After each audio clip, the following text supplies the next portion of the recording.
Hi everyone! Welcome, it's Monday, which means it's time for more Mahjong. I'm excited. I did play some Mahjong in Final Fantasy yesterday, and I got my ass kicked a bit. I think overall my rating went down like 20 or something, because it went down and up quite a bit. But I got back into it. So I'm gonna try and aim for that 1800 just so I can get uh my framers kit. So we got our event. We've logged in. I have successfully completed a quest. We want to win a game with Dora and play 2 matches. That should be easy. And then win with Sumo, Ron, don't deal in, play 2 matches. Easy peasy. We're gonna play East matches. The South matches I've been having some ill luck with recently. Plus, it means we can get more matches done in a given stream. But yes, hi everyone. I hope you had a nice weekend, a restful weekend. I am so tired, but I'm always tired. We gotta add up to 213. We have 3, 6, pair 7, 8, 3, 5, 2, 3, 5, 7, 8. Red. Dora is 1, so let's ditch this 3.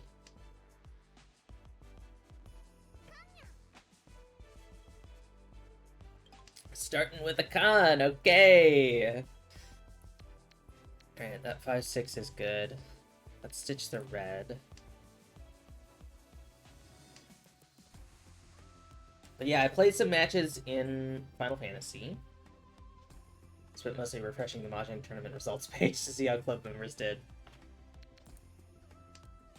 Well, I hope they did well. I've been a little frustrated because Amatsuki, which I usually play Sichuan in, has not had Sichuan available. It's just been broken for like a couple weeks, which has been frustrating. So I've been playing some Richi in there occasionally, but definitely have decreased the amount that I'm playing. But I played some in Final Fantasy, and I usually have Thancred set as my voice, my little companion voice. And I just kept losing our whole house. So I had to switch to Alizé so that Thancred wouldn't watch me lose all of our money. All of our life savings.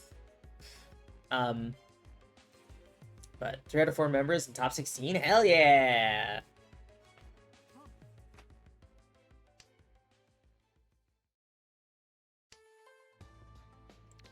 That's good. I think we ditched the 2-3 Peen. 2-3 So are relatively available still.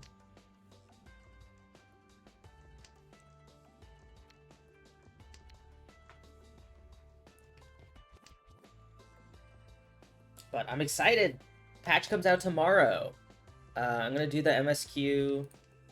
Nice, we can get a Dora even. I'm gonna do the MSQ Wednesday. Someone Sumo Yakumon on her dealer turn. Oh, in 2 matches? Oh. That is rough. Yeah, I don't know if there's anything you can do about that. But I'm excited. I'm excited. Wednesday we're gonna be streaming the MSQ and the new Alliance raid. But tomorrow, because I think servers are supposed to be up tomorrow. I think they said that I guess we get an Ipeko as well. I think they said that it was supposed to be not as long of a maintenance.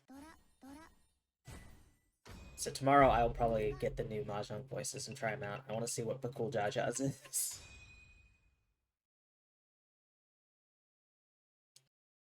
And hopefully there will be a breadth of people playing to test out the new matches. There is 3, so we have 2, 5, 6, 8, 9, 4, 5, 8, 2 pair, 3, 8, 9 red. Just the 2 there. These 8, 9s aren't great. Probably should ditch one of those instead of the 2, but 6 is good. 6 works.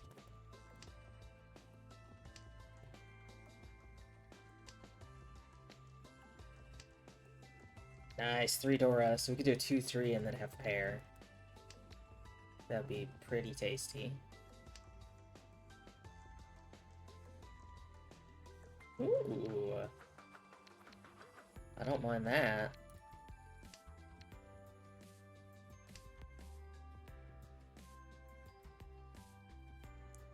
You can even open on that, and we have the Dora we need to make it actually worth. Might not even need to. We might get to call reach and wait on either the 3 or the red.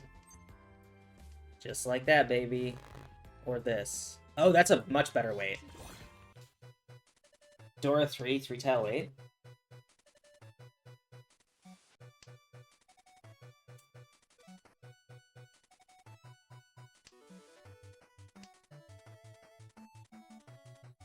So we're looking for a 36-9 ping.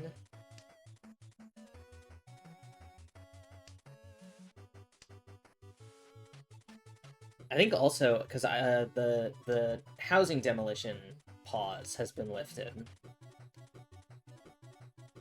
so I've been applying for houses. So we'll see if I win this one. I'm on a medium in Shirogane. Both last week, or last period, and this period, I managed to bet on relatively low entry beachfront mediums in Shirogane. So if I land one, I might spend tomorrow sort of mapping out my plan of how I want to lay it out. Thank you. Patch is going to be busy because it's the patch we've been trading nuts for Shines and Twines. Oh, yeah, for upgrading gear.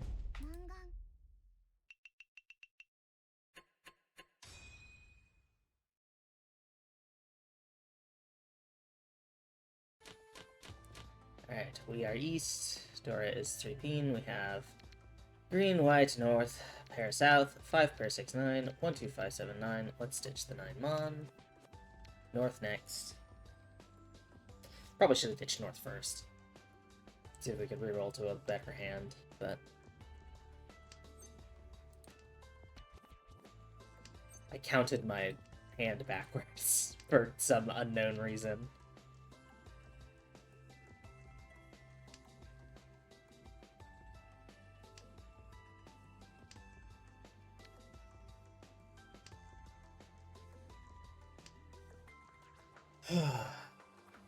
This 1-2 sucks.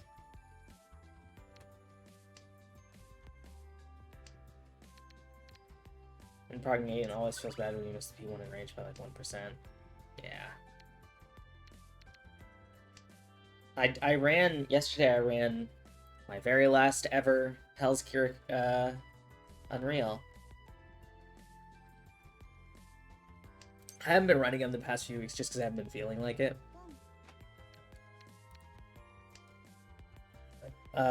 Which I probably should have because, like, you know, they're gonna add new rewards.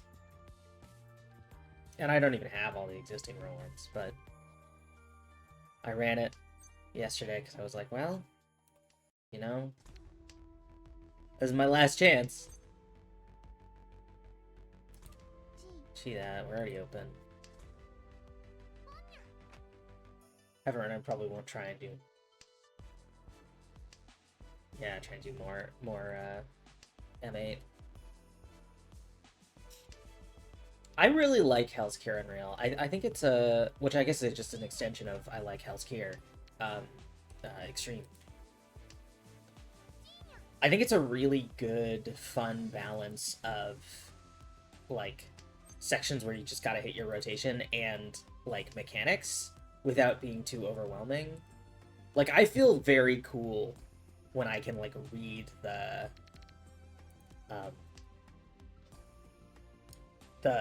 DDR, or not the DDR segment, the clock segment, just like sight reading.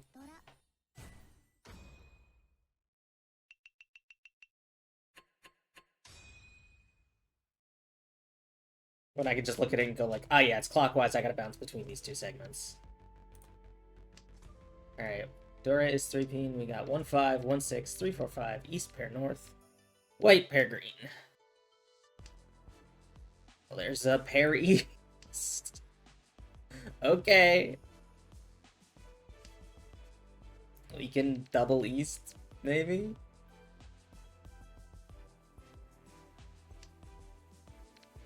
Yeah, we'll ditch white now.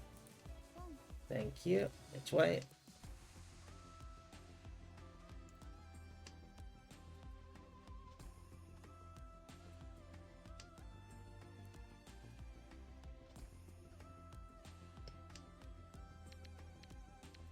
That one. Problem with it for me is, as support, the success of the run is very rarely something I contribute to, just because if the DPS are just getting hit, it's just not gonna happen. Yeah, I feel that. I run it as tank, so I feel very cool doing it, because the like Healthcare Unreal is what basically taught me tank swapping. I guess it didn't teach me tank swapping, because there was some swapping in I guess it wasn't really swapping in Jade Stoa, but Hellscare like got me comfortable with tank swapping as sort of a trial by fire. So like it holds a special place in my heart. And one of the things I want to do is I want to go through and in one of the levels of my house, I don't know whether it's going to be the top level or the basement, but I'm gonna have like little shrines to each extreme with like their little crafted items and stuff.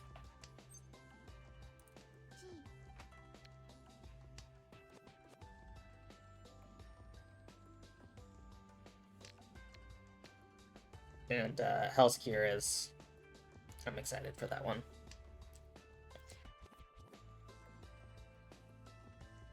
Especially because, like, a lot of these I didn't get to run when they were current content, so, like, this was probably my only chance without, like, an immense effort of scheduling and wrangling people to try Hellscare as it was intended to be played. So that's really cool. I'm excited for Wreath of Snakes, because I've run that unsynced, and it seems fun. I like the last phase, where there's like just a lot to manage, and you're like looking all around the arena. And...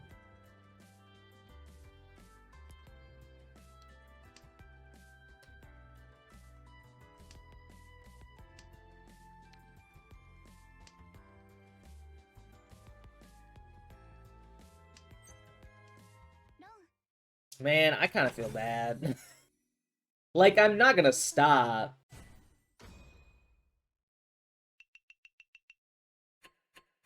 But I do feel bad. We're east. Oh. Doria's 14. We got 6, 7, 2, 3, 6, 9. We'll ditch north.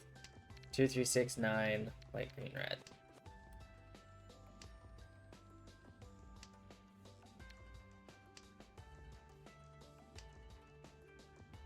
Ditch this 9 next. Unless dragons hit the table.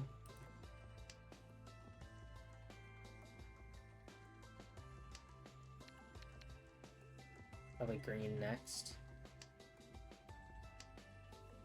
Oh.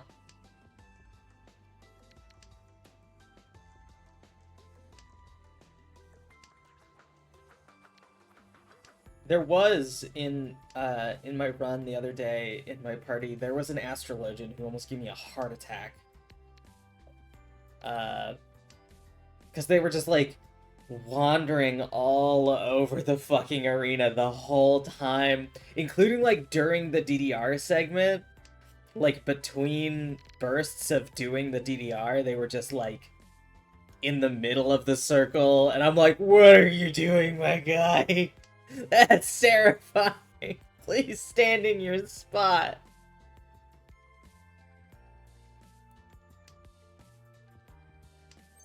And we had a couple rough starts. I got the feeling that this was a group that, or it included some folks who had, like, basically been carried through their first clear. Because, like, sorting out the birds at the start was rough.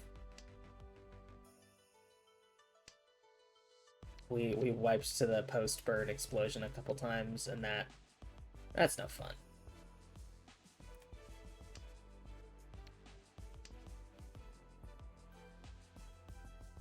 The healers swap spots between each packet of arrows.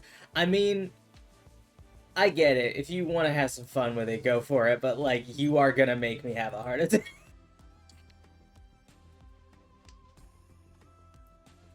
I think maybe that's what the Astrologian was trying to do, but the other healer was, like, barely holding on and was like, I'm not paying attention to whatever the fuck you're doing.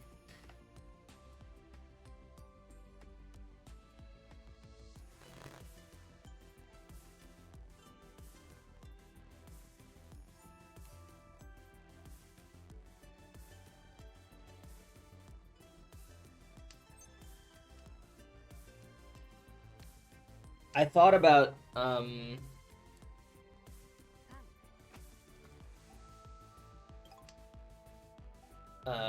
thought about running Warrior. Because I got Warrior to 100, and I've been running hard content with Warrior, basically. Exclusively. And by hard content, I mean not hard content, just dungeons. Yeah, there have been a lot of open cons today. But I've been running, like, Expert Roulette and stuff like that with Warrior to work towards the mount. And I was like, oh, maybe I'll run Warrior for Unreals, because those also count towards the mount, and, like, you know, get me more comfortable with Warrior. And then I, like, thought about it, and I was like, let me look up the rotation. I looked up the rotation, I was like, nah, I'm not fucking memorizing that. I feel really bad, I'm doing it again! Are we gonna get to East 3?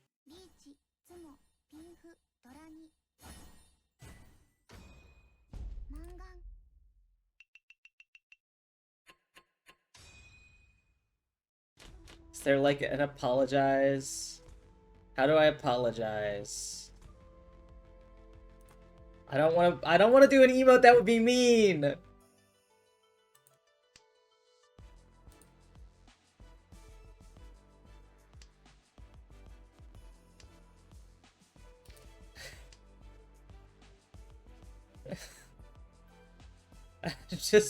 I don't want to be mean, but I feel like they're all emoting at me.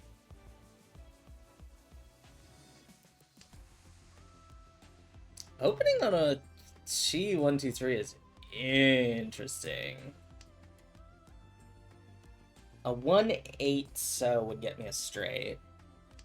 I'm not banking on that because right now I have something. I'm making the two work here.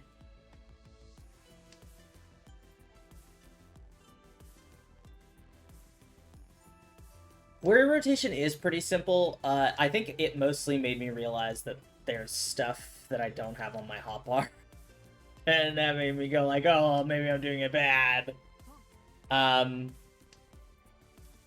It's also just a bunch of pictures that I don't know. I know the buttons I have to hit. I don't know what the pictures mean. And I was like, oh, shit. I don't know the names of any of these skills. Dark Knight, I know. I don't know the names of any of these. What are these pictures? I just know which buttons on my controller I hit.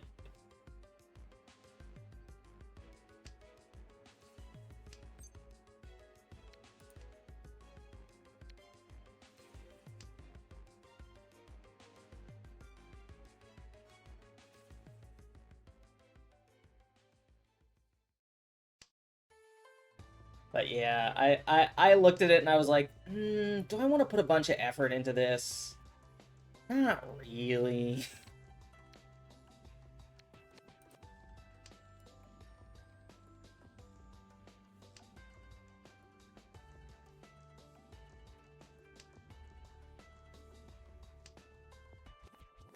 We're one away. I would like it to be 3-peen. But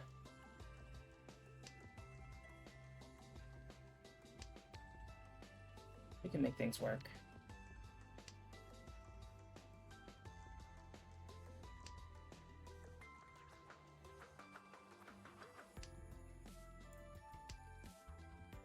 Wow, they really want me to hold on to this, huh? Let's do this. Oh, fuck. No, now I've fucked myself, because that's going to put me in footy 10. If I have to wait on... Like, now I'm forced to wait on the 3-peen. If I don't get that. I might as well do that now, then. Because we could potentially have a Paradora. Gunbreaker, I have to do bullet math. So I play 2.40, I get to manage my alignment, drift, and other terribleness. Oh, goodness. Let's discard a Dora, but...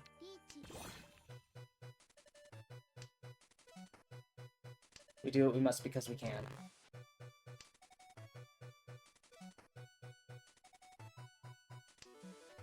Four-peen was safer against Twine Men, so you shouldn't have discarded the 2-peen to start with. Yeah. Regrettably, I will never learn my lesson, because I've just been rewarded. But...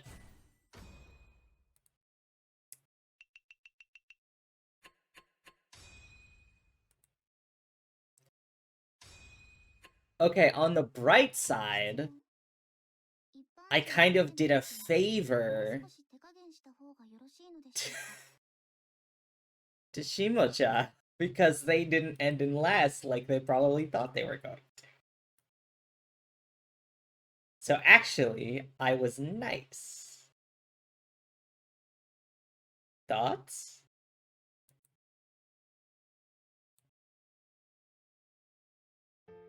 Maybe? Alright, let's play one more match and then we'll do our flippies.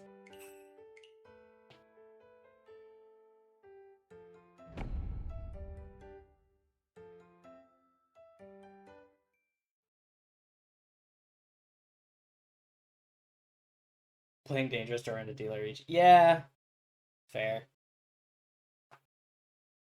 When they opened on that 1-2-3, I was like, what are you doing? Alright, Adept 3, Adept 1, Expert 2. I gotta be a little careful. Our East Dora is 8 mon. We have 1, 3, 6, 7, 5 pair 8, 1, 5, pair 6, 7, south, north. Let's ditch north because they are the highest rank. Their hand was not on Amon.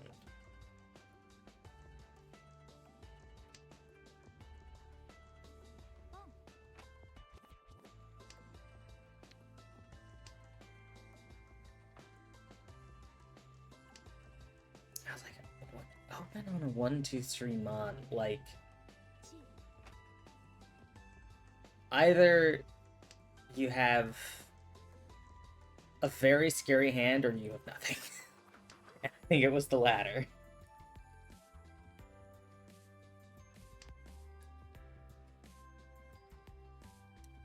Strange Calls early is often pair of Yakuhai. Yeah. Specifically in lower rank rooms. That makes sense. I'm terrified. I'm like, why would you open before you have it first?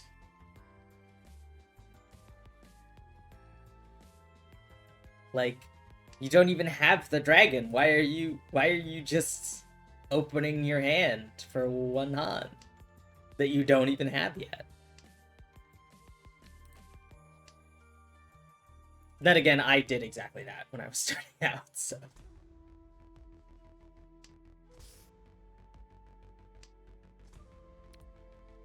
It's just like, no, that's scary.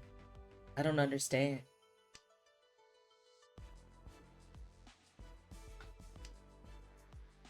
I'm out of...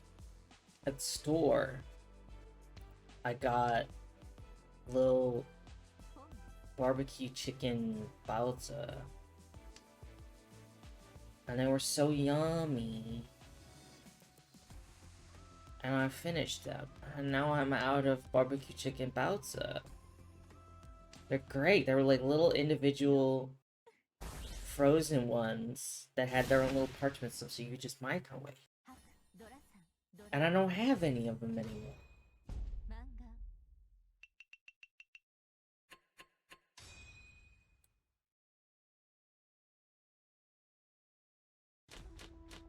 We are north. Door is 8 mon. We have 2-3, 3-5 pair 7, 1-2-5-8 pair south.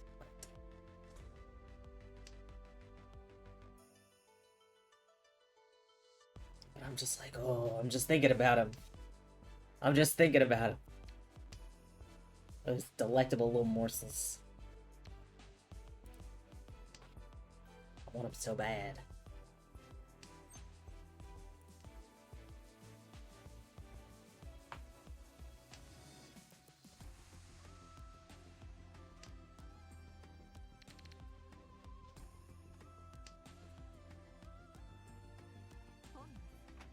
Your local supermarket has frozen balsa, but they're so expensive. $15 for 6? The ones I found were like, I got them at my Asian supermarket, so like, prices already are gonna be better, but they were like $8 for 10? Which is like not super cheap, but yeah, it's better than that price.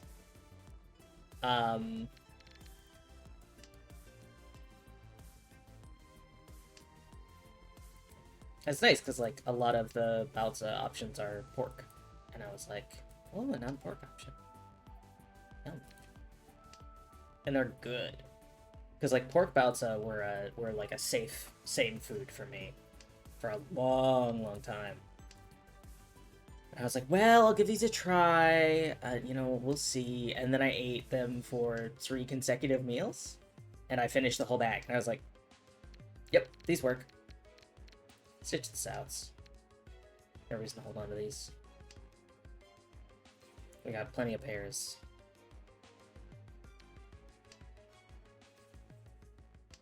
I'd rather just take my safe discards now.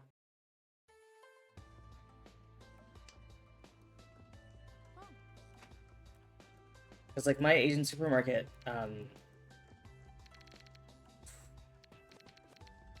I really don't want to, because this has got to have a Yakuhai. So I don't want to discard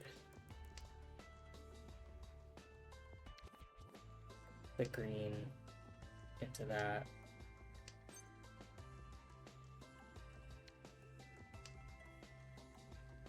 But my Asian supermarket, they make fresh ones, but they're all pork.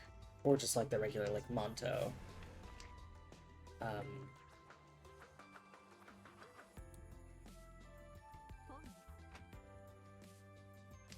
So when I was like, a brand I like is chicken.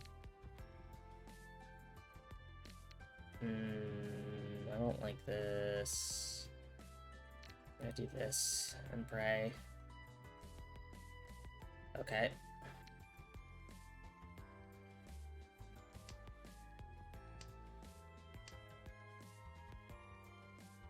Okay, I want that. I think we ditched this. I am gonna have to kill the green at some point, but I'm really worried that that's gonna just deal in. Like, this is worrying.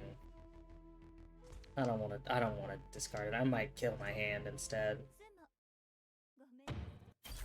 Oh, I'm glad I didn't. I mean, it wouldn't have been a huge loss, but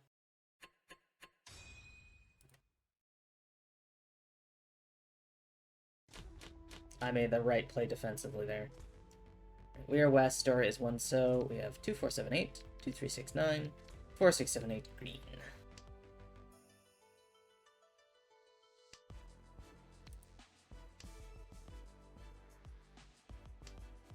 Yeah, oh, I have a whole chicken in the freezer I gotta thaw. Because I'm gonna try doing,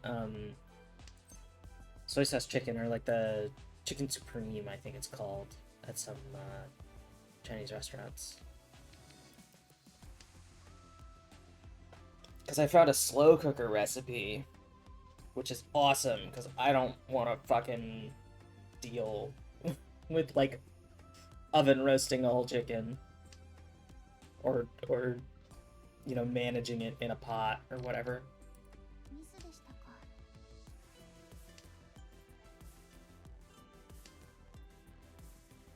But I gotta thaw it, because I gotta do that before my scallions go bad.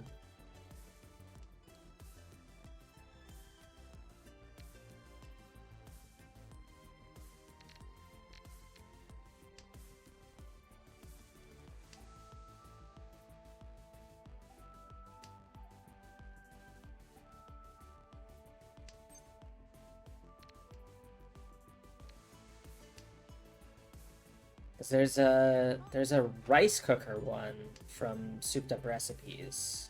Mandy from Souped Up Recipes. And then I found a slow cooker one from another place. So my plan is to do the slow cooker one, but with the aromatics and some of the, like, pre-steps from the Souped Up Recipes one.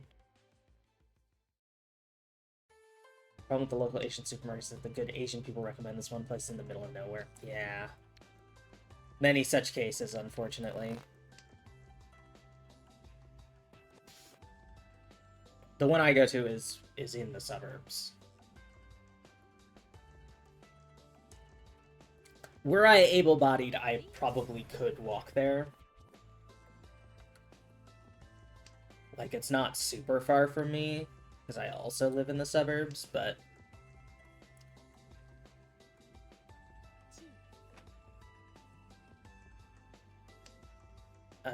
it's definitely a lot easier with a car. It's way easier with a car.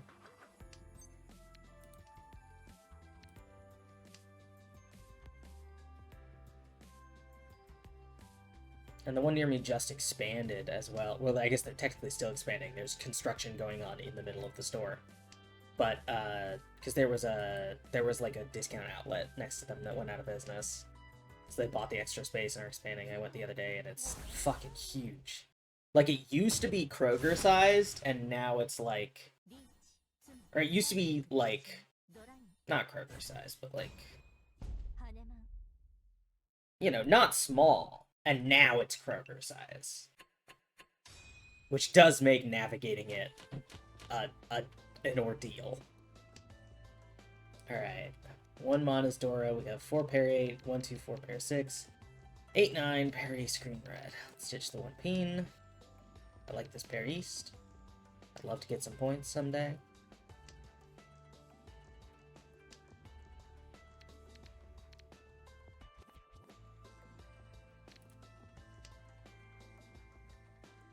The big problem with the whole, like, we're open during construction is, like, I went the other day and I wanted to get some of their, like, fresh baked stuff and the construction stuff. They had, like, a scissor lift in the bakery area, and I'm like, there's gonna be a bunch of, like, dust from the ceiling tiles falling on all this. I'm not gonna get that today.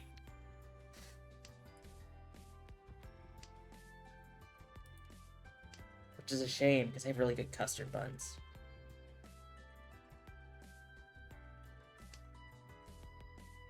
And they do a really good, like, chicken curry pastry.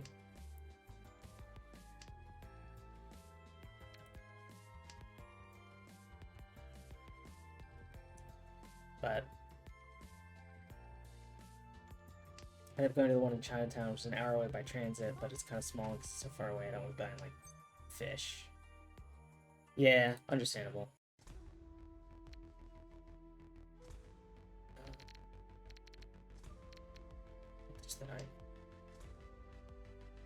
Slightly larger chain Asian supermarket, slightly closer. They don't have a baker at that location. Yeah. Oof. That's rough.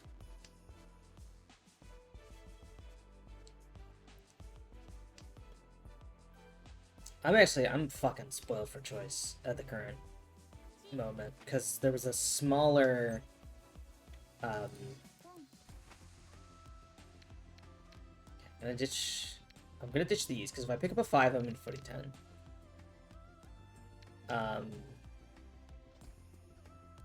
So we'll just kill that right now.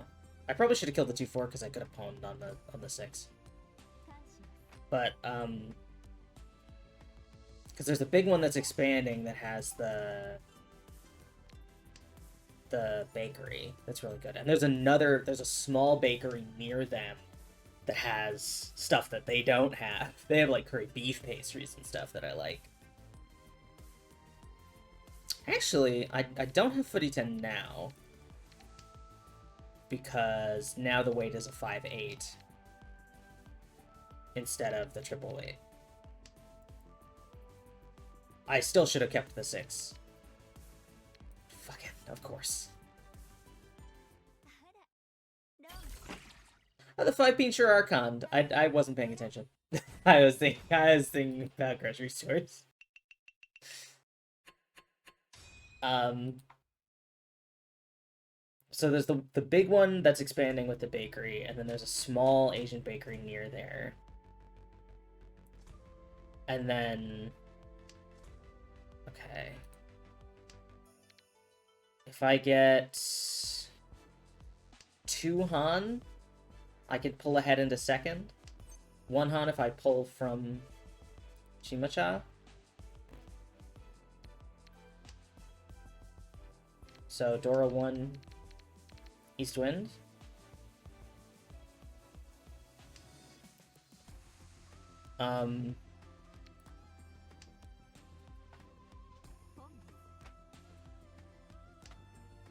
But so then there was another smaller one that I didn't even know about.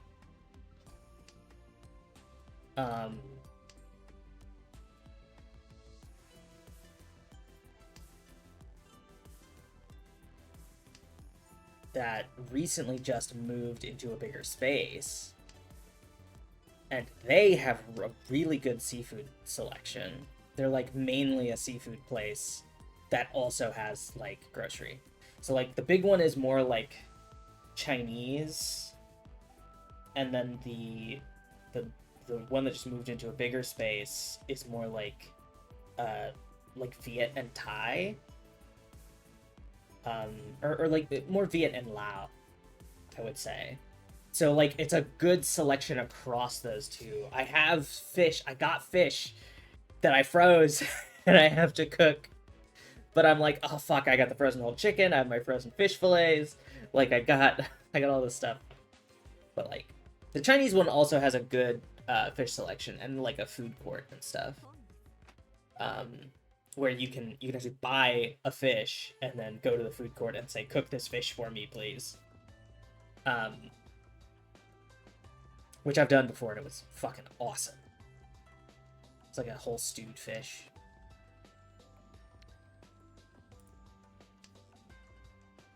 Alright, now we can open if we want. I'd love to get a quick hand, because this is coming together and I don't want them to pull ahead. What is it with drawing a pair after I discard one?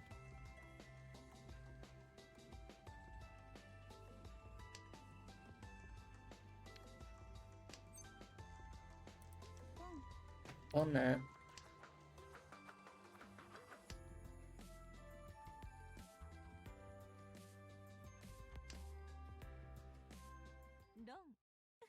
Damn it.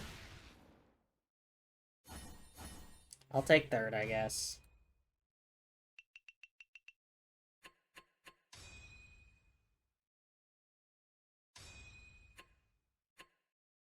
Only 13 points. It's not terrible. And get a little bond gift. That's nice. But yeah, the new Viet and Lao place has like a really good fresh and frozen fish selection. That I think is like just so slightly edges out the quality at the other place. Let's do our event. We got flips. I'm gonna finally get that one. I've been kind of trying to do it like a checkerboard situation here. I'll go for the ones where it's like possible that there could be a two-piecer hiding.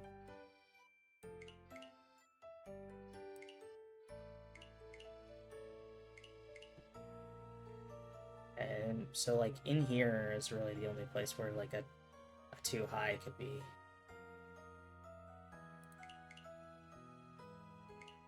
Yeah, a mount. Alright. I should be able to clear this in the next few days. At least get all the too high ones. My items. Let's open these. A large diamond and a wall painting. I know nothing about these characters. This is from a collabo. I have been working on him. He's a painting guy. Like, I'm not gonna play him, but... Why do you have a little dot? Oh, is there like a story event? Yeah, okay, there's story event I could do. Oh, gross. I'm not excited about that. Alright, let's hop in for another... Yeah, I think we can pop one more east before ads hit. They can be horizontal. Interesting. I didn't see any horizontal, but I could be wrong. Regardless, if I checkerboard the whole thing, I should find anything that's more than one square. Alright, add up 3-3, expert 1. Yeah-oh. Alright, we are west. Door is white. We have pair 1, 5, 7, 8, 2, 3, 6. West, north, pair white, green. I like this. I like this hand.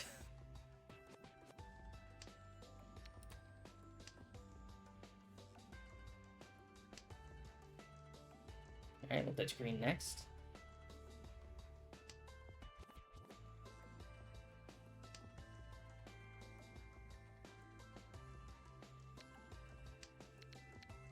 And then south. But yeah, I got so much stuff I want to cook, and I'm just like trying to figure out when I'm gonna have the bandwidth to cook it is a whole situation.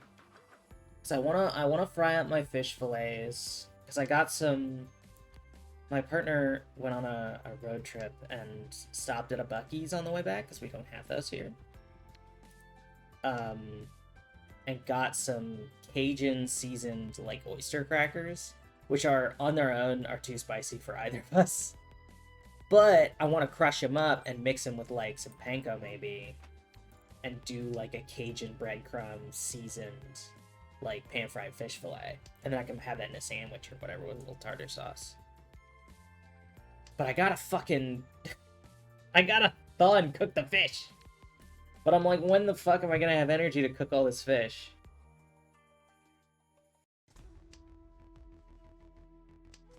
So I haven't decided on when I'm gonna do that, but I have a plan. And then I think I'm gonna try and do the whole chicken's probably gonna take a couple days to defrost in the fridge. So I should probably take that out today, and then I'll cook it on like Wednesday or Thursday. Just do it in a slow cooker, because then I won't really have to like think about it.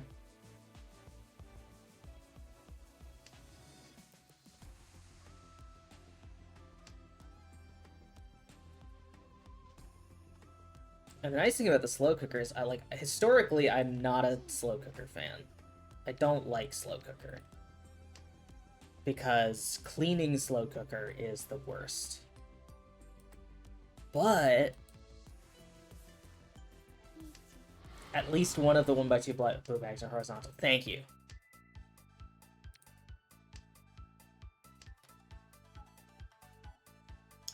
But the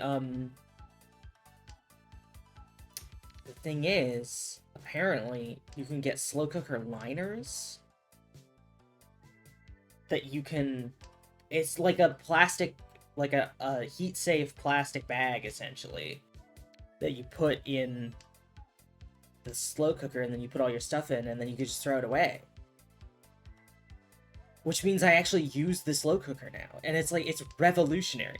Like, I'm not a big fan of using extra plastics and stuff, but like, if it means I can cook food rather than not cooking food, that's huge for me. Because cooking or cleaning the slow cooker is truly like the worst punishment from God, in my opinion.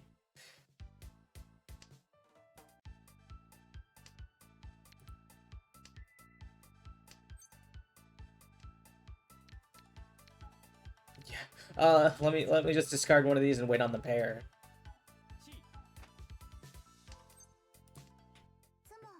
And 2 reach bets. Yeah, I can't be asked to cook because then I have to clean. It's the worst. It's the same thing with like, if I did not have a dishwasher, I would eat on paper plates. Because washing dishes by hand is A, sucks, and B, is the worst textural experience known to man. I don't care. Even if I'm wearing gloves, it feels so bad to do on my hands. So having a dishwasher, like some stuff I gotta scrub, and I'll accept that burden. But like, all right, Dora is white again. We have 1, 2, 6, 7, 9, 5 pair 7, 3, 5, 7, 9. South. We have south.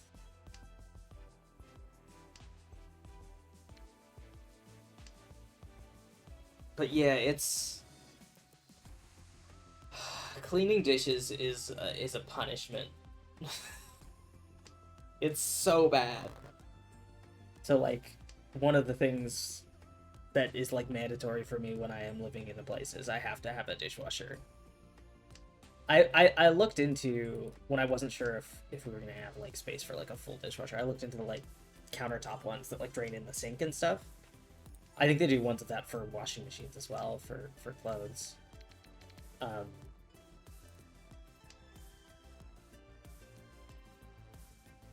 But like, I'm like, I have to have a machine that can clean my dishes, because like if I can't, they're just gonna pile up. And I enjoy loading the dishwasher, because that's an engineering puzzle. So it's a bonus. It's a bonus for me.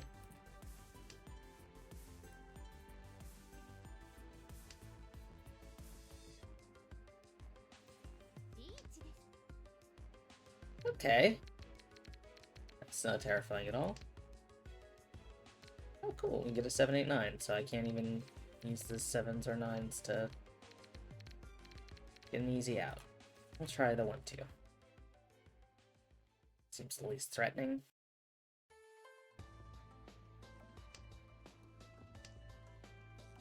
Parents didn't believe in dishwashers because their standard of what is clean is higher than what the dishwashers can produce. I feel like I've had issues with dishwashers before where they put fucking gunk on the dishes, and it's like you basically had to do it again. Like they were bad and didn't work good. But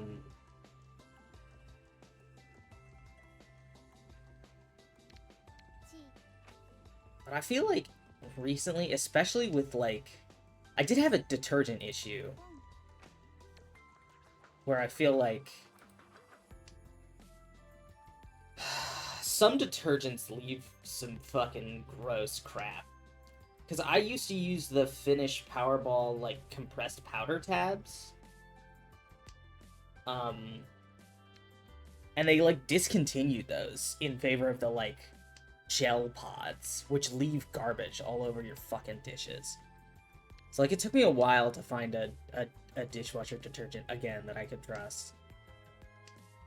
But, like, a lot of dishwashers are so much better now. Because, like, they used to suck. They used to be really bad. You basically had to do all the work for them before you put the dishes in. And now it's like, as long as there's not, like, big chunks of stuff left on, pretty good.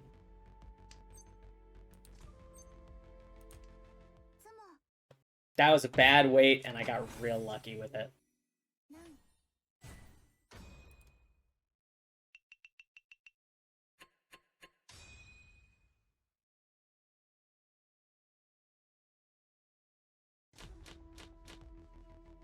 We are east, door is 8, so we have 1, 5, 1, 2, 4, 7, 8, 1, 4, 5, pair 6, 9, north. Village north.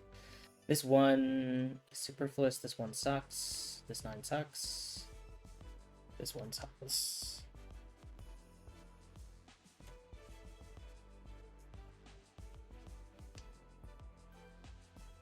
Yep, ditch that. And we'll get to the 1s and 9s here and the 1 here. I guess we'll do the 1 here first, because that's not even useful as a pair as much as the other ones are.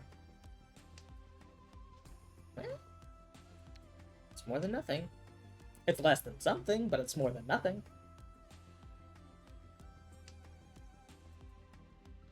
I don't know. I also... And I'm not using this as a turn of phrase. This is legit. I have OCD.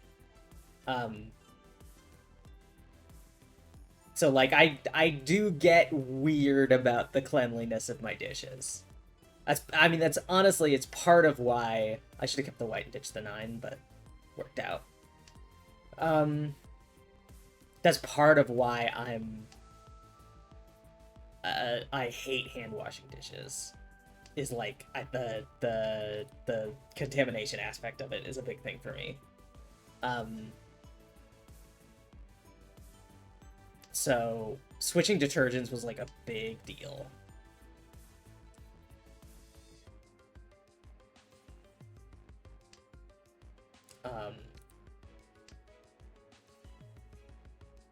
And it was...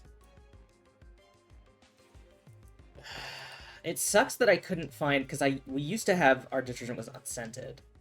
And now the detergent we have is like fresh scent or whatever. Or like light lemon or something. And I'm very glad that the fragrance is not really detectable after like 10 minutes have passed once the dishes have been washed, and it doesn't, like, there's no soapy taste or anything.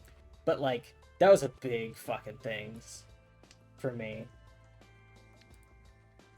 Parents cared a lot about the hygiene and stuff. Washing dishes is like a 2-hour chore. Oh, yeah. Okay. Yeah, that's its own whole thing.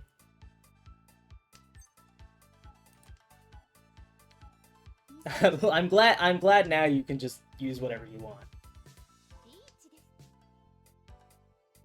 It certainly sounds like a lot less hassle.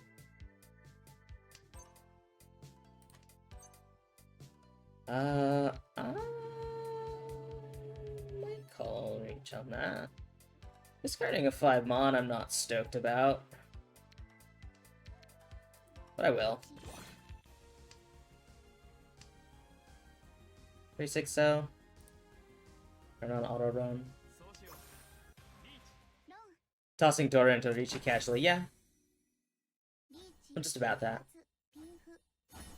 I'm just kind of cool. It's fine. I'm a cool kid who doesn't care. Who definitely noticed that I was doing that. Alright, we're... Holy cannoli! Alright, we are east. Dora is 7, so we got pair 1-6, 1-2-3-4, 3-5-9. White, triple green.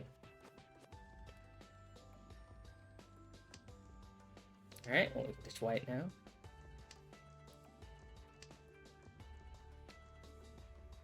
I mean, we're 1 away.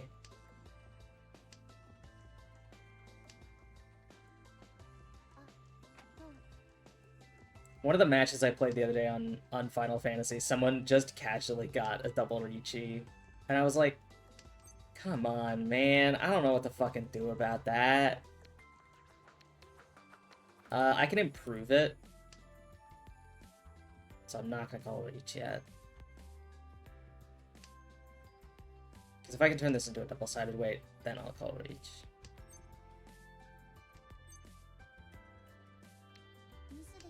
Damn. Damn. Thanks.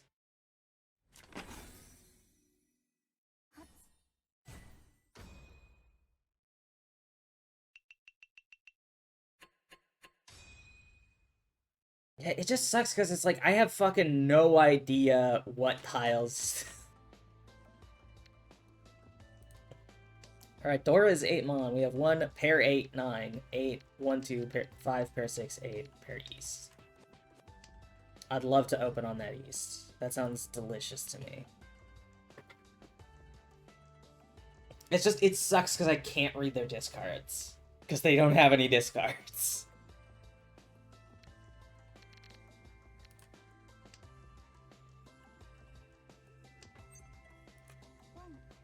Thank you.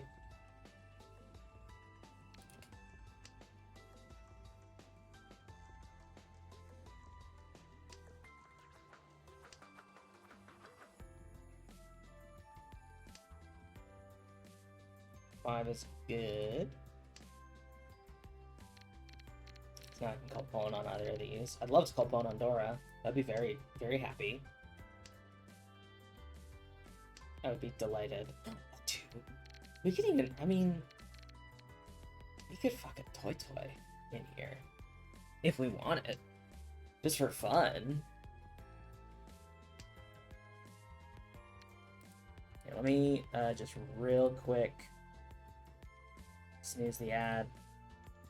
So I want to finish this match before we take a break. Well, I guess I'm going to finish this match before we take a break. I'd like the ad to happen on the break. Fun.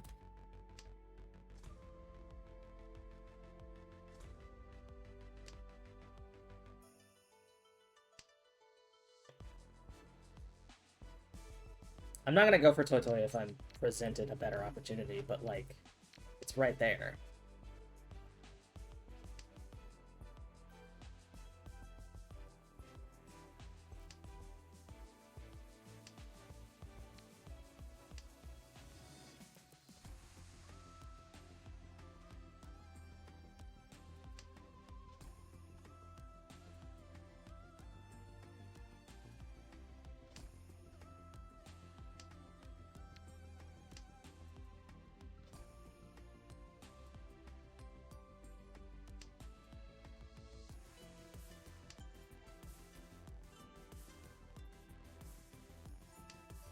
But yeah, I'm glad I found a dish detergent that I'm, like, happy with. Because I've been using the Finish Powerball, like, compressed powder tabs for kind of my whole life.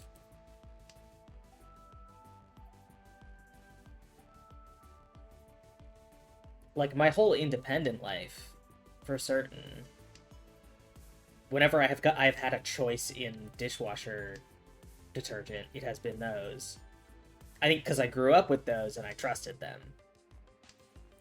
And it sucks that they're like, yeah, sorry, compressed powder's out. We need to put more microplastics into the environment. We're replacing it with a pod that leaves garbage all over your dishes.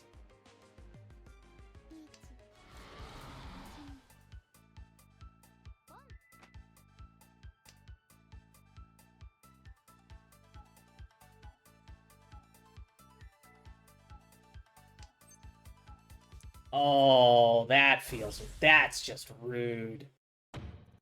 That's just rude.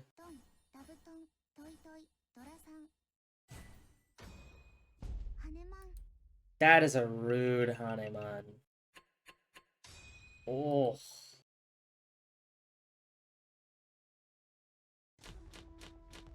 Alright. Yeah, we're gonna draw.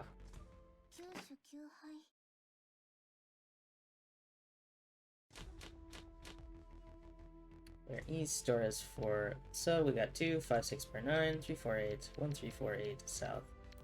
Red will ditch south. I've already gotten my 13 orphans win for my lifetime. I don't need to go for it for style points.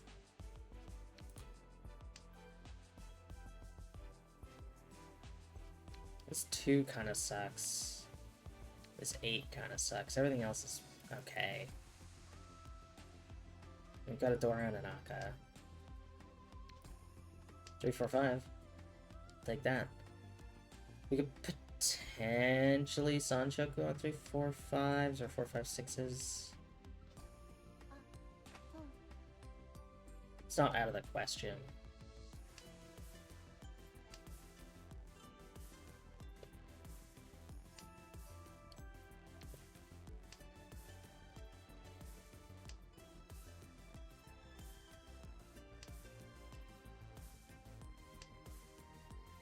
Got a 5. Let's ditch the red.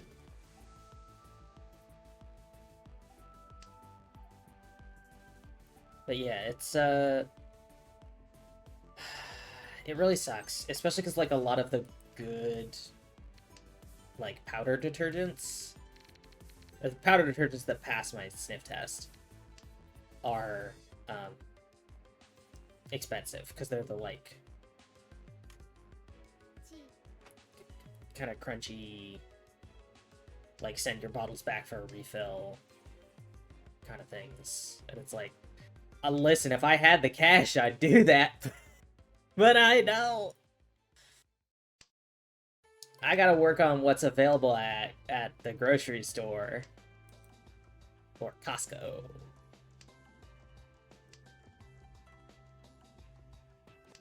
God, I just learned the other day that apparently Costco memberships are like way more exclusive in other countries. Like apparently to get a Costco membership in, say, the United Kingdom,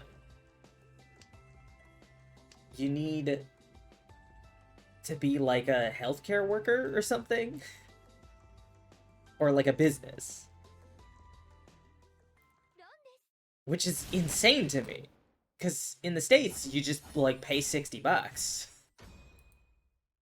Like, there's a special business outlet version of Costco.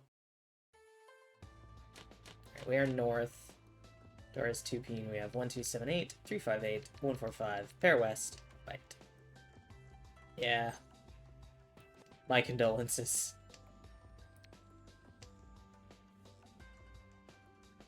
But apparently, yeah, like, there's, like, the only version of Costco is the business version. Weird.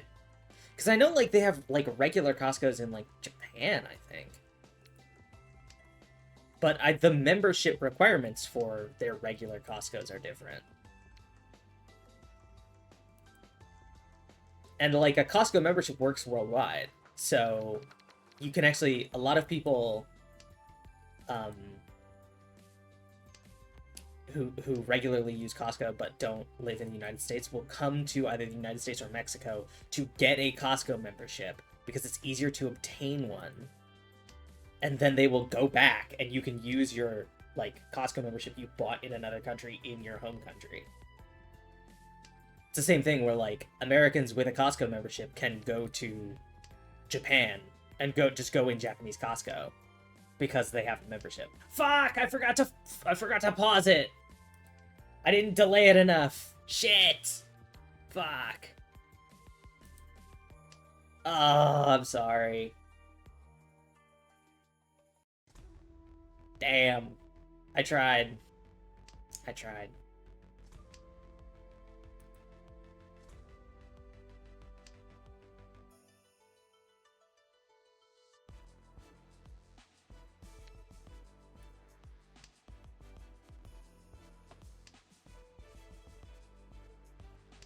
God.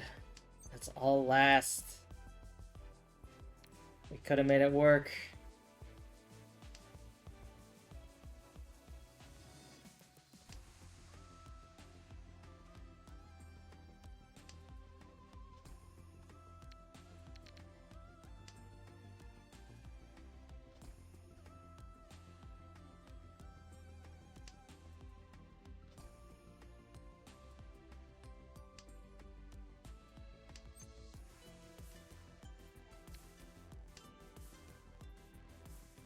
But yeah.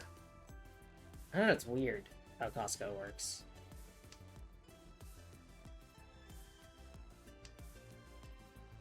Like, I guess it kind of makes sense, because, like, it started in the US, so it makes sense that, like, their biggest user base would be in the US, but, like... I've seen videos of Japanese Costco. They look pretty similar. Like, it's weird that the membership requirements are different.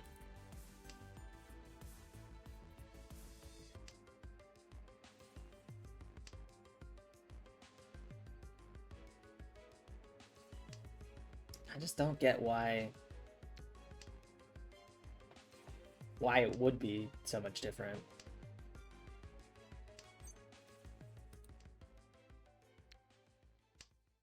I need to get on Tenpai.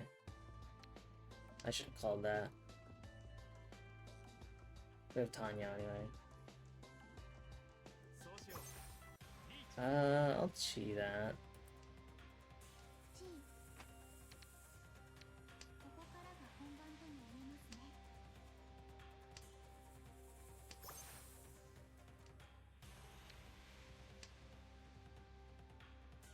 Is that a deal-in?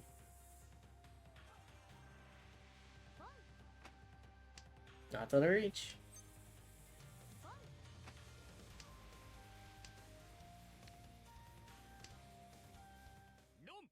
Nah, there it is. Oh well. Welcome back from the ad break, everyone. I'm sorry, I tried. I didn't hit the button again. We ended first. I dealt into a sizable hand, but it worked out.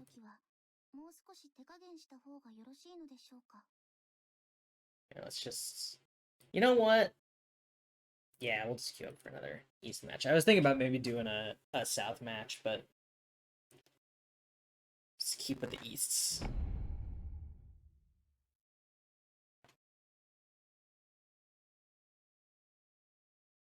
But yeah, it's Costco's weird.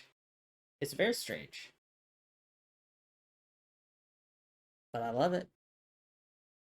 I love that I can get my giant bottle of QP mayo there.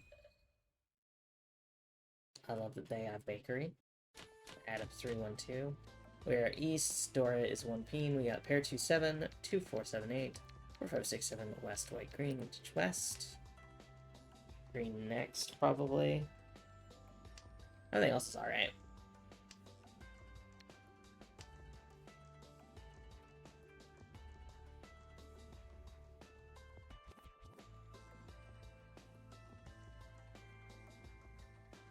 I love Costco. I mean, I'll be honest, most of the time I go there to pick up prescriptions.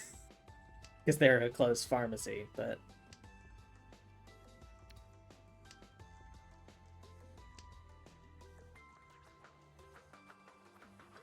I don't know. It's strange to me that other places have Costco, but it's like a dark and twisted version of Costco. I don't know. Costco is also the dark and twisted version of Costco. I maintain that, and maybe that's because I played, I put a little bit too much stock in Shadowrun Hong Kong. But I maintain that there is some sort of, like, darkness vortex around the existence of a Costco. Because they just seem to pull the goodwill out of people nearby and turn them into dark and twisted versions of themselves. Because, like, every time I go to a Costco, I've entered the Torment Nexus. Like, it starts with the parking lot. Right? Because the parking lot is full of the worst drivers you've ever seen. Accompanied by people who are leaving the store, walking back to their cars, who are so drained by the experience of the Costco that... Oh, cool, another con. Awesome. Oh, cool, West is very powerful. It's gone, but it's very powerful. But so the people who are leaving the Costco are destroyed by the experience of the Costco. And so they're basically husks. Yeah, this is where I slam reach and collect that sweet aura. You are absolutely correct. But they're husks, right? And so the hollows of these Costco customers are like wandering aimlessly through the parking lot, pushing their giant carts of Costco bounty. So they're on their way to their cars, and they have tunnel vision. They got blinders on. So you have the worst drivers you've ever seen, and the worst pedestrians to ever exist, interacting in one giant morass of heatwave concentration and asphalt. Right? So it's the worst place to be, especially in summer. And you haven't even gotten in the building yet. You finally find a place to park. You get out, you walk into the Costco, they check your little thing. You walk in, and now you're wandering aimlessly through the halls, desperately trying to find the, like, 4 things that you really need. And it's so big, and you're bombarded with stimuli, because they're trying to get you to try free samples, which, like, I'm not trying anyway because I'm masked up, right? I'm not trying to catch COVID, and so they're trying to get you to try free samples. They have, like, the TVs are right next to the entrance, and they're blaring, like, Paul Blart Mall Cop 2. Trying to get you to see how great of an image quality they have on this TV. You can see the sticky paint cream drip all over Kevin James's face. And so you're completely overstimulated. It's cold, like, just slightly past the point where it's comfortable. And you've just come from outside where it's usually pretty warm. So, like, you have that temperature differential, you feel kind of chilly. And then if you gotta go get, like, stuff from the refrigerated area, now you're extra chilly. And you're, like, just wandering around, there's people everywhere, it's a fucking mess. You go to the pharmacy area, the line is 12 years long. And people will just walk up and start a second line perpendicular to the first line. Because, again, they're also in this exhausted, like, completely scrambled brain state. You try and get in the checkout. You know, you're barely keeping up. And you finally get checked out. You go, they mark your little receipt with a highlighter. And you go and you get out, and now you're the husk. You're the hollow. Aimlessly wandering through the parking lot. You're just trying to fucking find anything that looks even remotely familiar.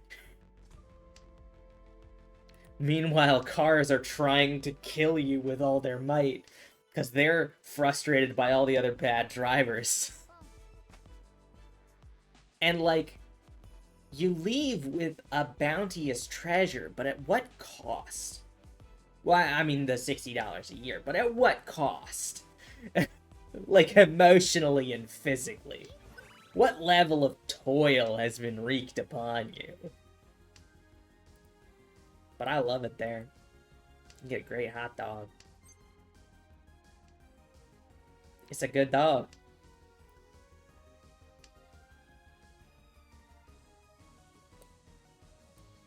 That's the thing, it's you're usually out in 45 minutes to an hour. Like, it's relatively quick. But it feels like an eternity.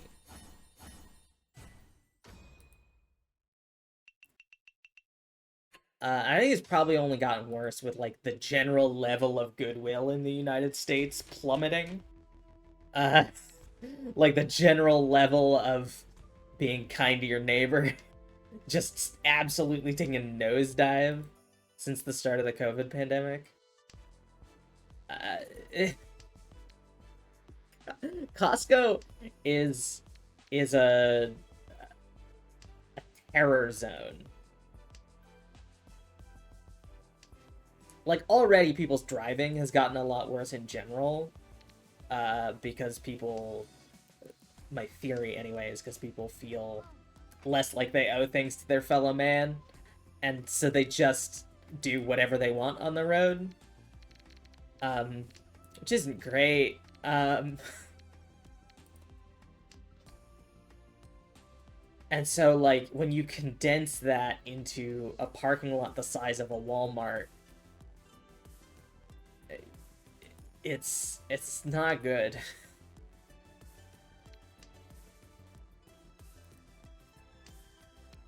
It's like somebody read about the Torment Nexus from the book don't create the Torment Nexus, and when I should create the Torment Nexus and name it Costco. Never tried the food court food. It's solid. I mean, most of it's not, like... I wouldn't say it's healthy in the traditional sense. But it's nourishing to your, like, soul and spirit. It's also, like, tastes yummy. And it has nutrients. Like, listen, there's nowhere else I can get an enormous fucking hot dog for $1.50 that includes a drink. Like, that's the best. That and, like, a Costco food court pizza, you get a whole, like, cheese or pepperoni pizza. That's truly, like, the peak of, like, bang for your buck. When it comes to, like, if you want food that has calories to keep you alive, and you want it to cost $10 for a pizza the size of a football field, yes, it is the objectively correct choice.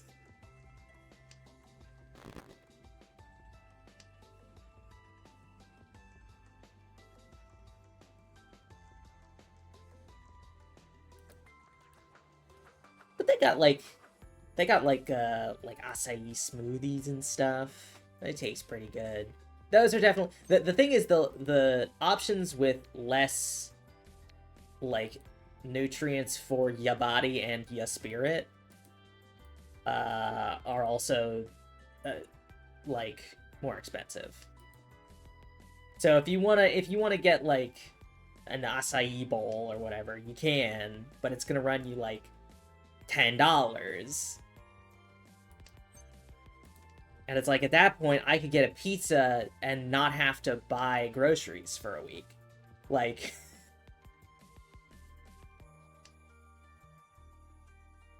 I'm 4010 on 1-so. I absolutely am, thank you. 100% am. We'll do it this way.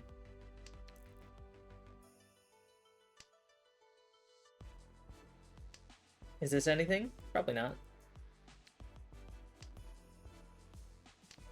I need a pair, so I'm hoping I pick up a pair on one of these, but then I need to turn the other one into a thing, which I can't.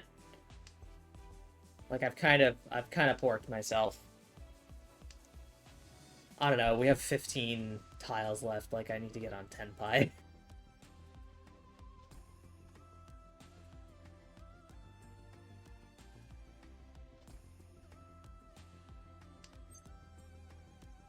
Yeah, we chi that. We ditch the 4-so. We wait on 2-5 bean. With no Yaku. Well. We're 40-10 with no Yaku. I mean, I'm just sitting here when we reach exhaustive draw is the main thing.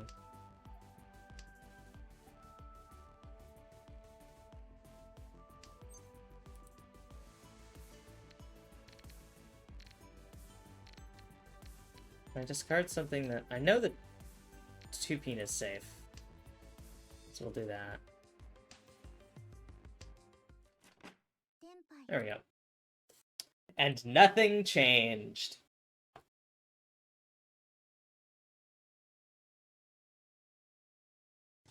Again. Alright, we're in north. Door is 8-peen. We have 3-5-6. 1, 2, 3, 5, 7. 1, 3, 8.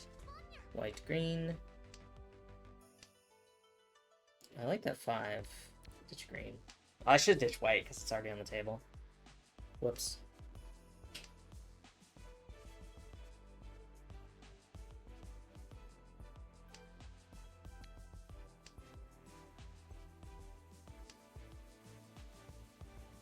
Yeah, the food court food is good and reasonably priced for the most part. I'm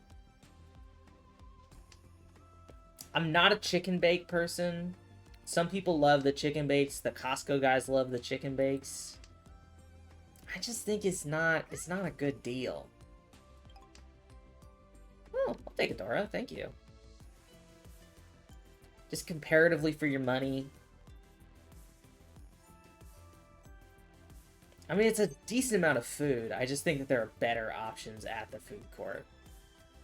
If you're gonna get food court food.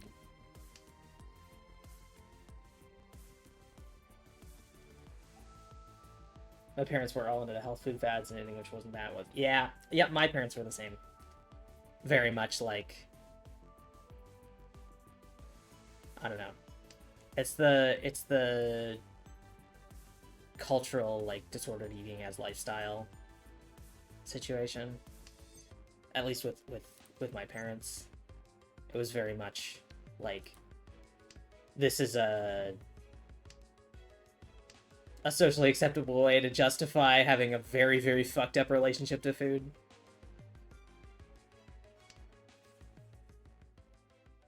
And now, as an adult, I'm like, okay, how do I afford the calories to keep my body functioning and continuing to track? Like, how do I just keep on tracking? That's the goal, is to continue to track.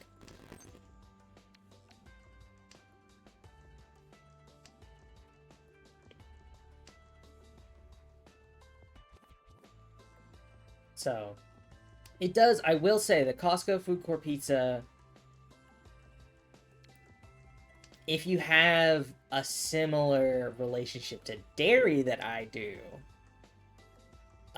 is not a sustainable method of obtaining the fuel you need to live. But, once in a while, it can keep you going. And it tastes really good. It just, in certain circumstances, it can cause some distress, I suppose we'll say. But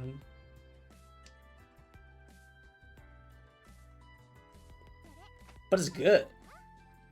It's fucking great. And it lifts your spirit, if nothing else.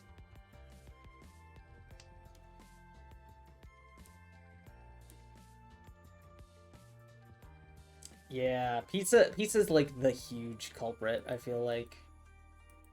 For people who buy into the, like, health food fad stuff. It's like, this is the embodiment of everything you should hate. It's like, no. It's a vehicle for cheese, which has got calcium. And it's got a fruit in it, in the tomatoes. And it's calorically dense. It's nutrient dense. That's fuel for your body. Alright, we're north.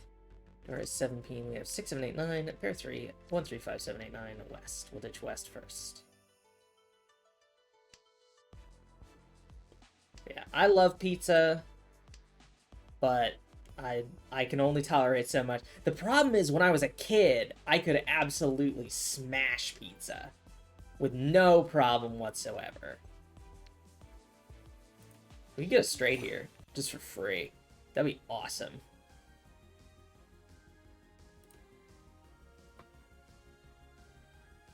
But now that I'm an adult, and my digestive system is like, you're an adult, you have to do adult things. My digestive system is like, you can't have pizza that often.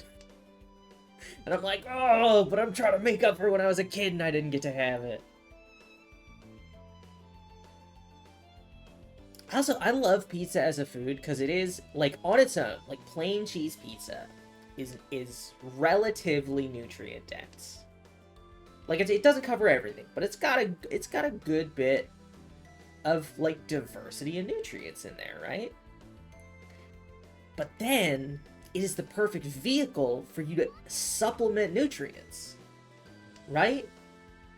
You can add shit on top. You can add, if you want more protein, you can add like a pepperoni or a sausage. If you want more like vitamins and minerals, you can add some vegetables on top, right? Like, I love vegetables. As a grown adult, I love to eat vegetables. Vegetables on pizza are one of my favorite ways. Like, I love spinach on a pizza, like a little spinach and feta action going on. Or like a spinach and artichoke heart. I love vegetables. I love to eat vegetables. And pizza is like the perfect vehicle for anything you want to supplement. You can toss fruit on there. I love pineapple on pizza. That's great, and it's got your citric acids, I think. But it's got like your fruit vitamins. Put stuff on there. I don't know. It's one of those things where like the whole idea, especially the American idea, that what I'm most familiar with, the American idea of the diet culture and stuff like that, is that like food is somehow bad or like negative or detrimental when like adding stuff to food can really only the idea that like by putting something on pizza you're making it worse, and it's like you've only added nutrients. Like adding more food increases the amount of present nutrients. And like flipping this in my head was like a big thing I had to get over when I was like a teenager, right? Because what I've been taught is like, oh, but if you put X or Y on something, it becomes bad. And it's like, no, you can't make something less nutritionally valuable by adding stuff to it. Like, it doesn't destroy the nutrients. The only thing that, like, really destroys nutrients is, like, boiling a vegetable. Alright, we are west. Dora is south. We have 2, 6, 3, 4, 5, 6, 7, 3, 4, pair, 6, 7, west.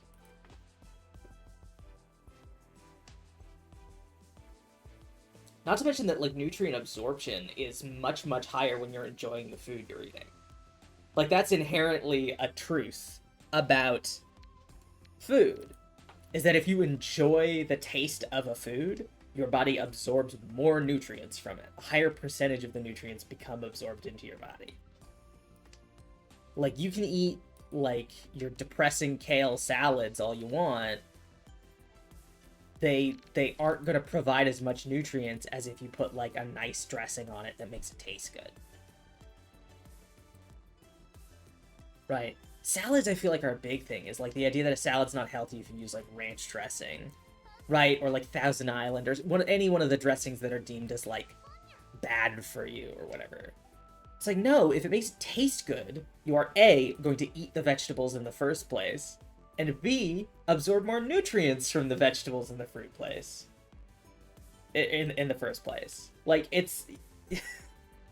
You're only improving it. You're only adding nutrients. The idea that putting something on another thing can decrease the amount of nutrients in it is insane.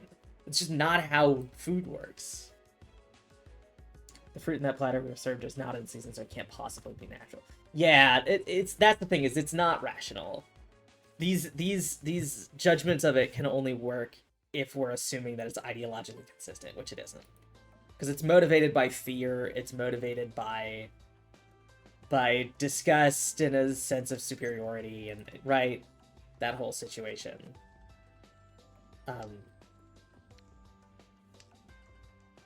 Now that said, I think we should try and get used to not eating fruit that's not in season as much.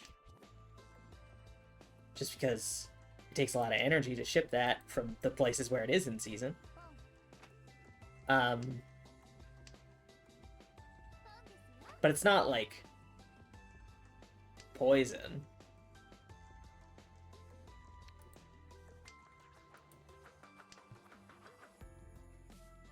But yeah, it's like you said, it's not a rational argument. It's a fear-based argument. Like so many things these days, it is a fear-based argument.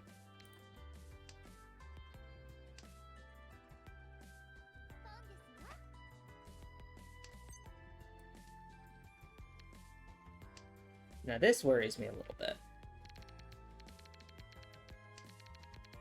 Why did I not do it? Oh, I guess I didn't pick up my second one by the time that was discarded.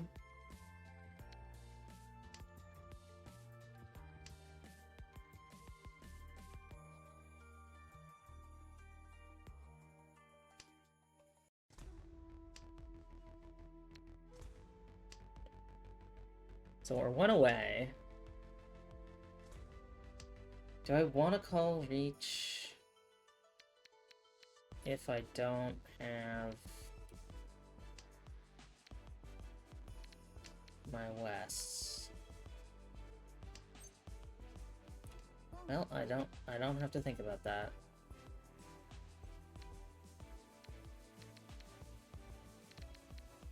Oh yeah, we'll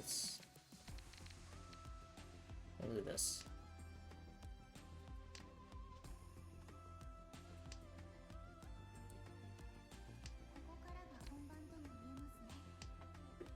But yeah, it took a lot of work to unlearn that stuff because it's so pervasive in American culture. How did I misplay there? Pair 3, 5, 6, 7 p would have been Tenpai. You're so correct. It didn't end up mattering, but you're so correct.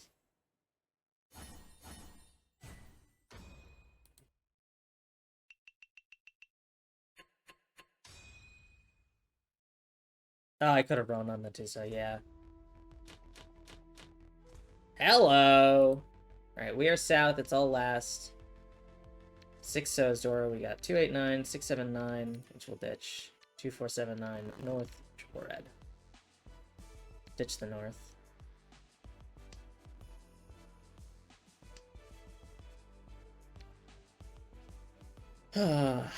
What a game.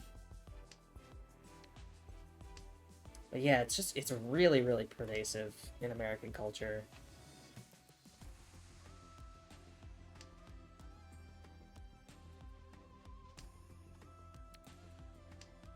I don't know, it's one of those things where, like, I've noticed that there's been a lot more casual eugenics in advertising lately.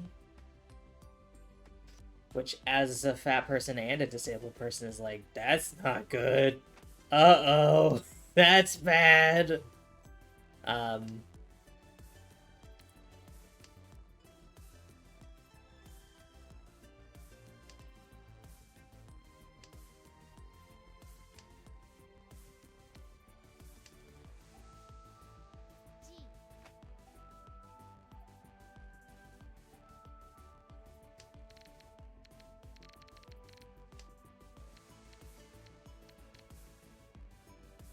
But yeah, it's so, so deeply rooted. The, like, purity culture in food and purity culture in perceived health. It's nasty. It's not good stuff. And I'm really concerned that it's on the rise. Especially with our very cool new Director of Health and Human Services, or whatever the fuck his position is. Secretary of Health and stuff. Who's just like saying cool, false things all the time.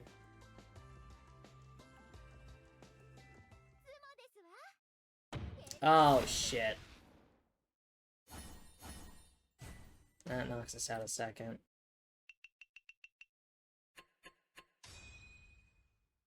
I don't think I had...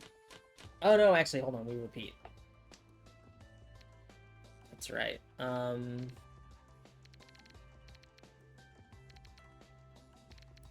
Green. Dora is 9 peen. We have 368 pair 9, 3569, 237 red. Probably could have tried to open sooner that last round. God damn it.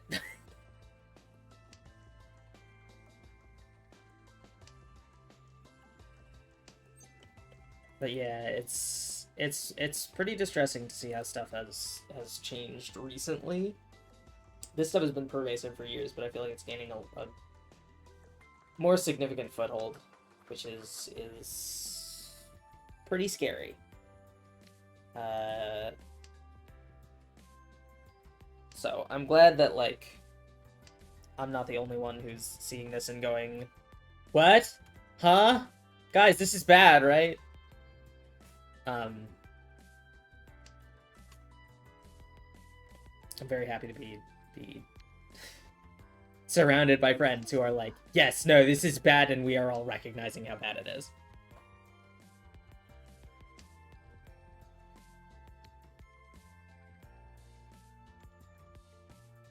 especially because the tactic seems to be, what do you mean this is normal? Why are you acting like it's crazy? The gish galloping and the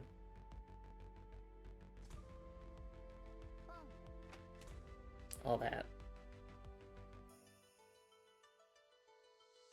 The fucking Overton window is broken at this point.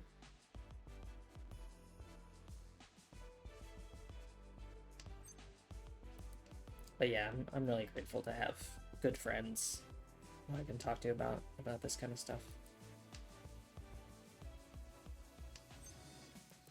I was just having a conversation with some friends the other day about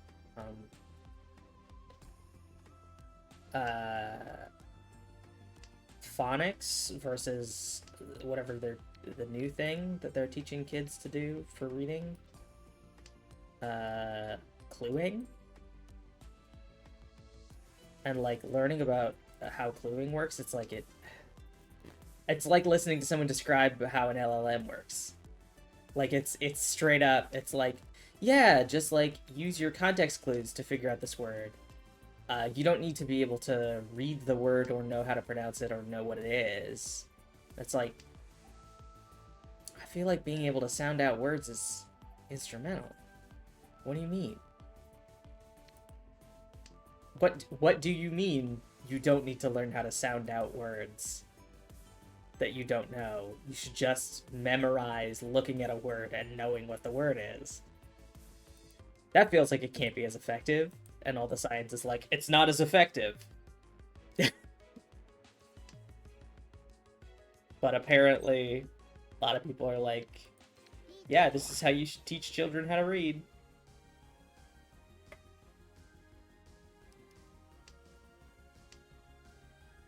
Yeah, I go with the science on this one. And, like, I don't typically look to what is legal as a guideline for what is, like, moral or ethical. Cluing as a teaching method is banned in 13 states. And these bans started going through in, like 2018 at the earliest, I think. Like, they did a bunch of science, found out that it's you can't use a combination of both because they fight each other. The phonics and the cluing teaching fight each other. You can't use a combination. And the science basically says you can't use a combination, and cluing has worse results. And so a bunch of states banned it after the science came out about it. And essentially went, like, okay, cool. And it's like, okay, why are we still having this argument? Like, we've been using phonics. I don't know. I don't want to do the, like, appeal to tradition thing, because this is also flawed. But, like, phonics has been used since, like, ancient Greece. Like, phonics popularized more recently in the United States in, like, the 1800s. But phonics has been used all over the world. I don't know how it works, because it's different in languages that have like a syllabary, I think that's how it's pronounced, instead of like an alphabet, right? Like character-based languages, like Japanese and Chinese and stuff. And I need to look more into that because I want to know specifically how outcomes with that have been different across those, because that's just interesting to me, and I think could maybe lend insight. But in alphabetic languages, it has turned up better results than anything related to cluing. And, like, in interviews with people who are, like, proponents of 3-cluing and stuff like that, they're just like, we have our... you're saying that the science disagrees with us. We have our own science. Which is not based on studies. It's based on how I feel about how my students are doing. And it's like... what do you mean? That's not science. Like, you're just making shit up based on vibes? That's not how that works.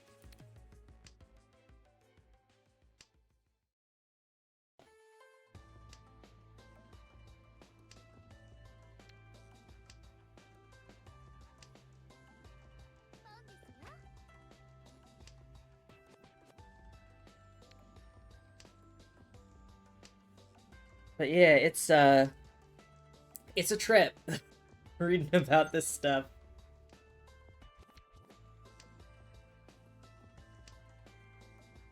I do think that writing shouldn't be tied to how words are pronounced because the latter changes faster. I get that. Yeah, I think that's reasonable. But like specifically in the context of like teaching like elementary schoolers how to read, phonics is far and away the best like path for that.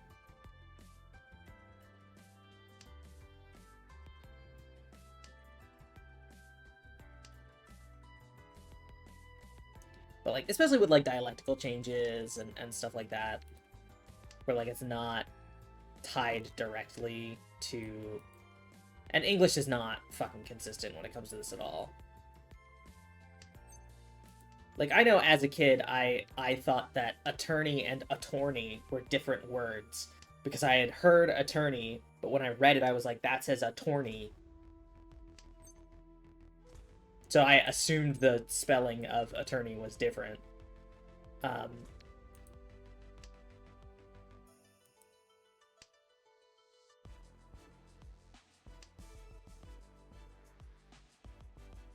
But like, that is an easily rectified thing, right? As opposed to like, if I can't recognize words when I look at them on the paper, when I find a new word I haven't run into before, I have no recourse, right? Like it's a dead stop for being able to parse things. And like I've seen some younger folks who were, you know, taught with this method. You know, when they're like saying stuff, when they're reading something aloud, whether it's, you know, they're streaming or whatever, or making a TikTok or, you know, any of that stuff, like they will read out loud words that aren't there because they are effectively like generating the next line based on what they think it says rather than reading it. And it's like really, really strange to see happening in real time. Like it's I don't know, it's quite unsettling. Because like I like one of these articles this is by the guy who was like, we have our own science. It was literally like, if a child sees the word horse in a sentence that says like, I'm going to ride a horse or whatever, and they read aloud, I'm going to ride a pony. I shouldn't have discarded that. Like, the cluing argument is, well, they understood the meaning. Because horse and pony, like, signify the same thing. And it's like, no, this child has not read the sentence. Not to mention that, like, horses and ponies are different things. Right? A pony is not just a small horse. But, like, the fact of the matter is that they have not understood the direct meaning of the text.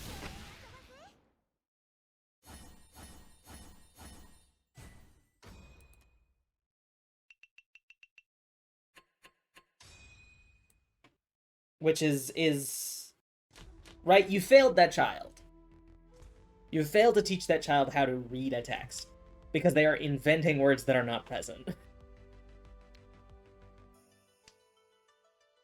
Even if you feel like they got the gist, it's like reading is not about getting the gist. It's about being able to perceive what someone has written and receiving the information that they wrote. There's no gist. Like, it's a fundamental skill. I don't know. It's also a thing that, like, a lot of people in the United States are functionally illiterate. And, like, this to me reads a lot like functional illiteracy.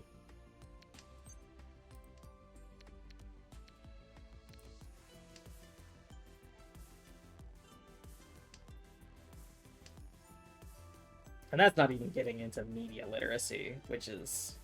Ugh. That's a whole other can of worms.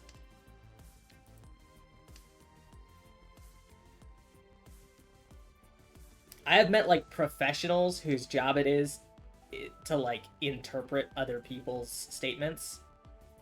And, like... Right, like, to, like, guide meetings and determine general consensus on stuff. Who have zero media literacy. Who I've talked to about media and gone like, oh, so why do you think the director made this choice? Why do you think the director cast this person as this character? Or like, why do you think the story went that way? And they're just like, well, that's just the way it happened. And it's like, this is a non-fiction. It didn't happen. This is non-fiction. And they're like, but that's just how it would have been if it was, like, real. And it's like, this was constructed by a person. You know that, right? This story didn't come fully formed out of the ether. Like, this is a real piece of art that somebody wrought. Like, they made it. Intentionally.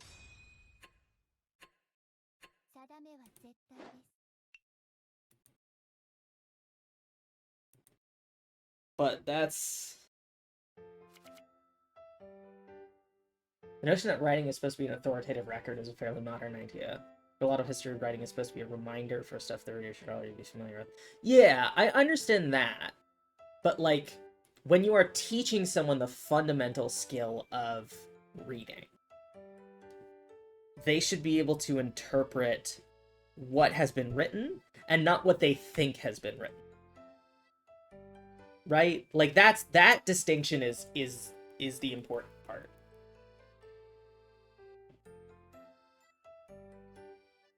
Like, even if it's not an authoritative record, right? If it's a like a children's book or a fantasy novel, right, where it is a description that is meant to stoke your, like, inner fancies and stuff. What has been written is designed to evoke specific stuff. Like, it is written in such a way to create an experience. And everyone's gonna have a different experience because you have a different life experience that you're drawing on and different, you know, different imagination and that kind of stuff. But, like, you should be able to know what the writer wrote as opposed to guessing.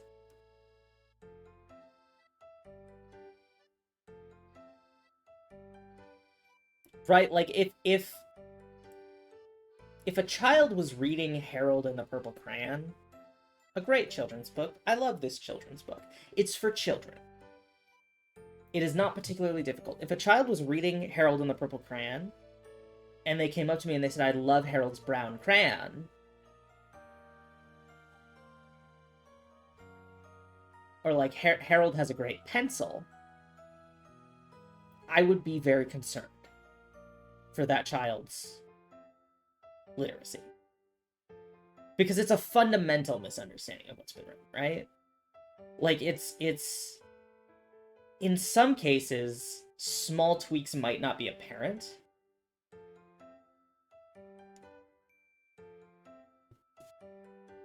But, like, right, like, if a child says, I love Harold's brown crayon, there are two things, which is, one, this child does not know how to read the word purple. And two, this child might be colorblind. But, like, it's not as much that, like, the writing has to be the authoritative record. It's that to understand what's been written, you need to read the words and then interpret them. You can't interpret the words before reading them. Which, as far as I have researched, is what the science is showing. Is that, like, these kids are functionally not reading when they've been taught with cueing. They're not reading.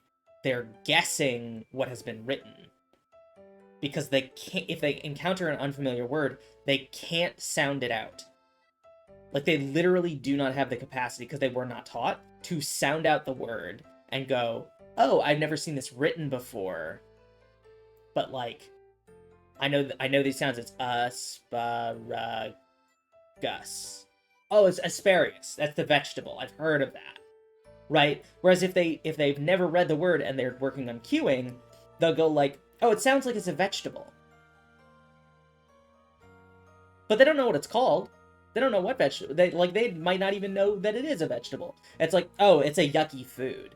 Like, knowing that the character is, perceiving it as yucky is important, but like, if you can't read the word, how later are you then going to read a grocery list that has the word asparagus on it?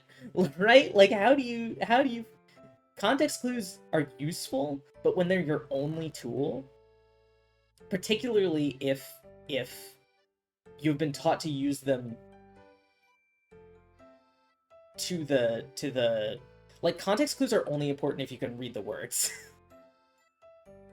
Because you have to be able to figure out what the word is. You can't use context clues in lieu of reading, which is what cluing is.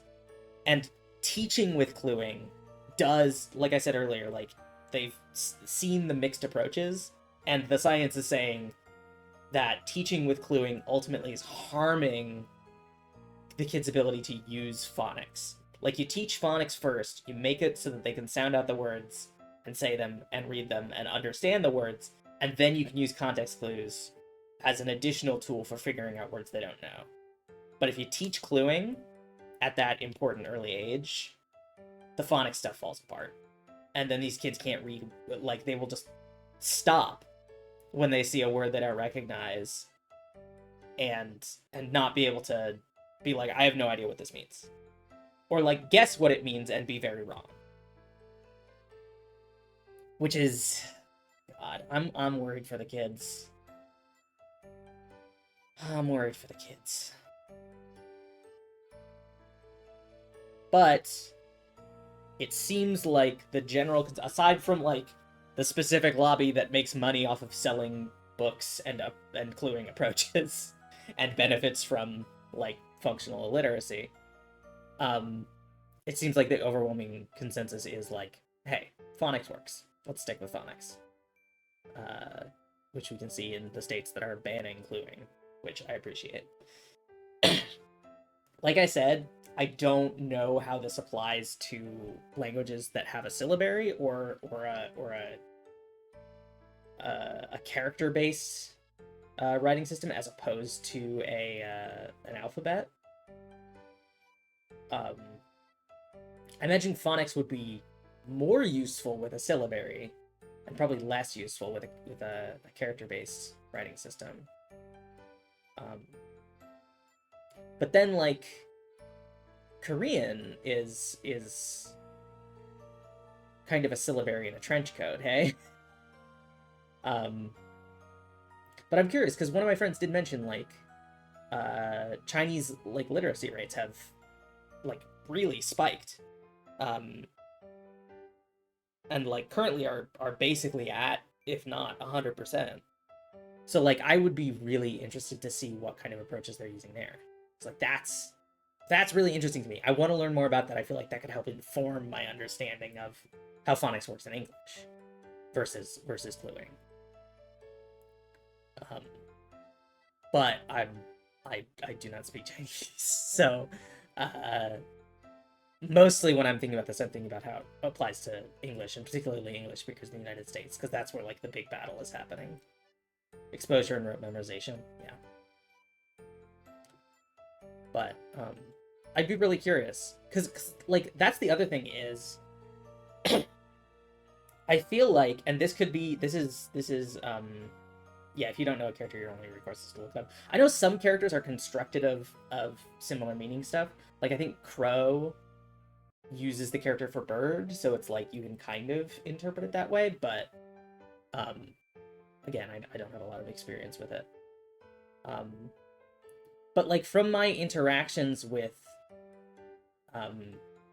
people who have Chinese as their first language and English as a second language, I feel like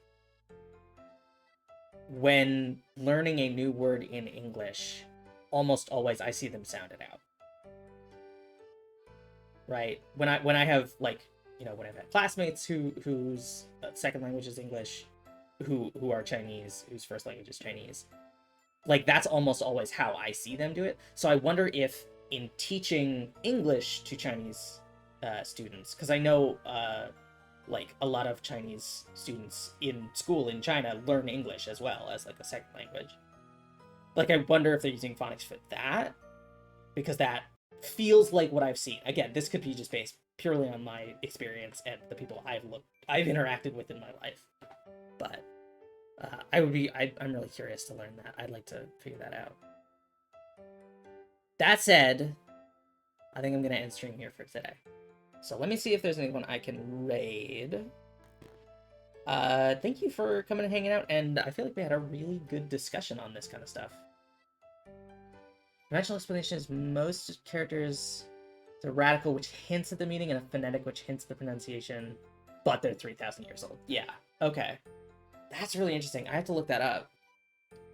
Because that's... I really want to learn more about that. That's really interesting to me. I would like to learn Chinese. But I'm... Oh god, when do I have the time? But I've thought about it. I know Pinyin is a huge help for people who are learning. Let me crack open a stream and see if folks are still playing. Yeah, I'm gonna send y'all over to Star. Have fun at Star's house, and thank you for a very like productive and interesting conversation. It's like I love talking about this kind of stuff over here. Like this is what I like to talk about. I like that this is like not a no politics stream. I like getting to talk about political stuff in a space where we agree that we're gonna have a productive discussion. And like linguistics is not explicitly political, but they're making it political. So I really appreciate it. Thanks for swinging by. Wednesday we're gonna stream the new Final Fantasy stuff, and then Friday we're gonna get back to I almost said Zero Time Dilemma. To Kanamadate No Sleep. New Somnia Files game. So I will see you all then. Bye everyone.